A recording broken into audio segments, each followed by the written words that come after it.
December 30 தேதியை மட்டும் தவறவிட்டு விடாதீர்கள். அந்த நாளில் வைகுண்ட ஏகாதசி வருகிறது. அந்த நாளில் இந்த ஒரு முக்கிய தவறை மட்டும் செய்யக்கூடாது.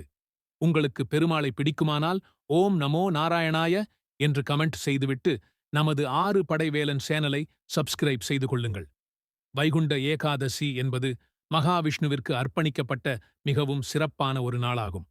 ஒவ்வொரு ஆண்டும் வளர்பிறையில் வரும் ஏகாதசிதான் வைகுண்ட ஏகாதசி என்று அழைக்கப்படுகிறது. ஒரு ஆண்டில் வரும் 24 ஏகாதசிகளில் விரதம் இருக்க முடியாதவர்களுக்கு கூட இந்த ஒரு நாளில் விரதம் இருந்தாலே அந்த 24 ஏகாதசிகளிலும் விரதம் இருந்தது போன்ற பெரிய பலன் கிடைக்கும் என கூறப்படுகிறது. 33 தேவர்களை வழிபட்ட புண்ணியம் கிடைக்கும் என்றும் நம்பப்படுகிறது. அன்று அருகிலுள்ள பெருமாள் கோவிலுக்கு சென்று அதிகாலையில் திறக்கும் சொர்க்கவாசல் வழியே சென்று பெருமாளை தரிசித்தால் மிகுந்த புண்ணியம் கிடைக்கும், வாழ்வில் முன்னேற்றம் ஏற்படும், இறப்பிற்குப் பின் வைகுண்டத்திற்கு செல்வார்கள் என கூறப்படுகிறது. மறக்காமல் இந்த நாளில் பெருமாளை சென்று வழிபாடு செய்யுங்கள். நினைத்தது நிச்சயம் நிறைவேறும். இதுபோன்ற மேலும் பல ஆன்மீக தகவல்களை தெரிந்து கொள்ள நமது 6 படை வேலன் சேனலை சப்ஸ்கிரைப் செய்து கொள்ளவும்.